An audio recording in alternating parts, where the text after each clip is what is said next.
राम राम। जैसा कि मैं पिछले प्रसंग में बता रहा था, किस तरह मेघनाद ने मायावी युद्ध किया और लक्ष्मण जी को ब्रह्म शक्ति मार। लक्ष्मण जी मूर्छित होकर भूमि पर गिरे। मेघनाद ने लक्ष्मण जी को उठाने का प्रयास किया, लेकिन वो तिल भर भी नहीं हिले। लेकिन जब हनुमान जी ने उठाया तो वो फूल की भांति हनुमान जी के हाथों में आ गए। इधर राम जी विचलित हैं कि आज प्रातःकाल से युद्ध भूमि का कोई समाचार नहीं आया। सुग्रीव जी से पूछते हैं, क्या हुआ सुग्रीव? रणभूमि से कोई समाचार नहीं आया।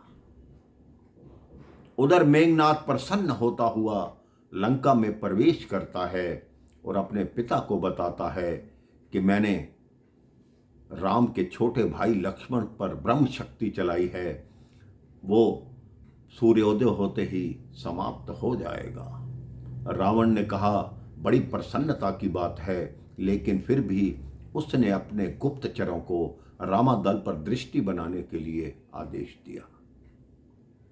अभी राम जी सुग्रीव जी से पूछ ही रहे थे कि युद्ध भूमि का क्या समाचार है, तभी हनुमान जी मूर्छित हुए लक्ष्मण जी को उठाकर लाते हैं।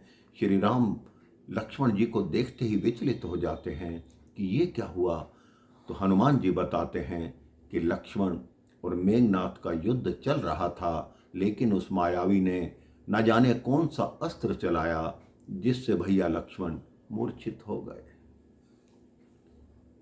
लक्ष्मण जी को एक शैया पर लेटाया जाता है। अब राम जी के नेत्रों से झरझर आंसू बहने लगते हैं। राम जी विलाप करते हैं और लक्ष्मण जी को सारी बातें याद दिलाने का प्रयास करते हैं कि मैं तुम्हें लाया ही क्यों था, अब तुम बताओ। मैं अपने जब अयोध्या वापस जाऊंगा तो उर्मिला को क्या उत्तर दूंगा, माँ सुमित्रा को क्या उत्तर दूंगा। माता कौशल्या ने भी कहा था कि आना तो तीनों आना, अन्यथा अपना मुख मत दिखलाना। अब मैं भी अयोध्या लौट के नहीं जाऊंगा। अगर मेरे लक्ष्मण को ही कुछ हो गया तो मेरे जीवन का क्या लाभ। वो रामादल को बताते हैं कि इस भाईचारे को देखो, जब भाई पर दुख आया है तो भाई ने युद्ध स्थल में पहले निज प्राण गवाया है। भाई जब मरा जिया फिर मैं, तो लाख लाख धिक्कार मुझे। ये तो बलिहार हो चुका है, अब होना है बलिहार मुझे। आदर्श बना जो औरों का, मिल सकता नहीं भ्रात ऐसा। हे दुनिया तू ही बतला दे, देखा है कहीं भ्रात ऐसा। लक्ष्मण से प्यारे भाई को खोकर, धिक्कार राम के जीने पर।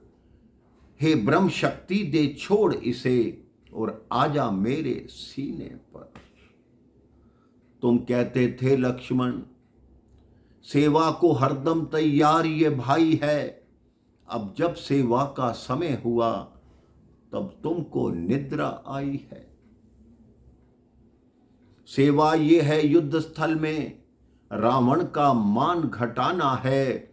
मैंने जो प्रण कर डाला है वो पूर्ण तुम्हें कराना है। इस जग में लड़कर सीता को हमें छोड़ाना है। जय सहित अवधपुर में जाकर माता को मुख दिखलाना है शोक नहीं अब सीता का, दुख नहीं तुम्हारे जाने का।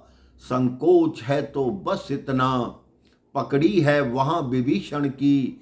हे लक्ष्मण उठकर पार करो, ये नौका रघुवर के प्रण की। मैं बिना तुम्हारे हे भैया किस तरह अवधपुर जाऊंगा। मां पूछेगी है लखन कहां, तो क्या कहकर बतलाऊंगा। उस गोदी से, उस छाती से ज्वाला फड़फड़ा उठेगी तब। जलहीन मीन सी व्याकुल हो, मैया तड़फड़ा उठेगी। वनवास मिला था जब मुझको, तब तड़प हुआ उठा था भाई ये। भाई से पहले बन आने को तैयार हुआ था भाई ये। राम जी विलाप करते जा रहे हैं। सारी सेना की आंखों में आंसू है। उधर अयोध्या में भरत जी का मन बेचैन है।